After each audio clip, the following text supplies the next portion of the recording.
হাওয়া অফিস বলছে ঝড় বৃষ্টি হলেও গরমের দাপট চলতে থাকবে। রাজ্যে আরও বাড়বে গরম। আগামী দুদিন বঙ্গে সর্বনিম্ন থেকে সর্বোচ্চ তাপমাত্রা 2 থেকে 3 ডিগ্রি সেলসিয়াস পর্যন্ত বাড়বে।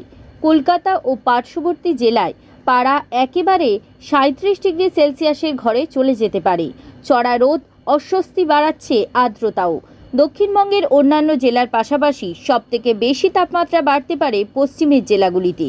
মৌসুম ভবন বলছে বিশেষ করে পুরুলিয়া বাঁকুড়াতে সর্বোচ্চ তাপমাত্রা 40 ডিগ্রির কাঁটা ছুঁয়ে ফেলতে পারে। সোমবার ও মঙ্গলবার দুই দিনই গাঙ্গেয় পশ্চিমবঙ্গের অস্বস্তিকর আবহাওয়া বজায় থাকবে।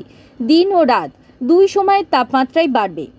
আবহাওয়া দপ্তর বলছে বর্তমানে একটি পশ্চিমী ঝঞ্ঝা উত্তর পশ্চিম ভারতে রয়েছে। আরও একটি অক্ষরেখা রয়েছে কর্ণাটক থেকে মধ্যপ্রদেশের উপর। একটি ঘূর্ণাবর্ত রয়েছে অসম, বিহার, রাজস্থানের উপর। নতুন আরও একটি ঘূর্ণাবর্ত তৈরি হয়েছে উড়িষ্যাতে। এদিন বজ্রগর্ভ মেঘ থেকে বিক্ষিপ্তভাবে বৃষ্টি হতে পারে বীরভূম, পশ্চিম বর্ধমান, পুরুলিয়া, বাঁকুড়া, পূর্ব ও পশ্চিম মেদিনীপুর এবং ঝাড়গ্রাম জেলায়। বৃষ্টির পূর্বাভাস রয়েছে উত্তরবঙ্গেও। পার্বত্য এলাকা ও সংলগ্ন জেলায় বেশি বৃষ্টির পূর্বাভাস দিচ্ছে আবহাওয়া দপ্তর। 1/4/2024 দক্ষিণ 24 পরগনার সর্বনিম্ন তাপমাত্রা 27 ডিগ্রি সেলসিয়াস, সর্বোচ্চ তাপমাত্রা 35 ডিগ্রি সেলসিয়াস। বাতাসে আপেক্ষিক আর্দ্রতার পরিমাণ ঘোরাফেরা করছে 49 থেকে 93% মধ্যে।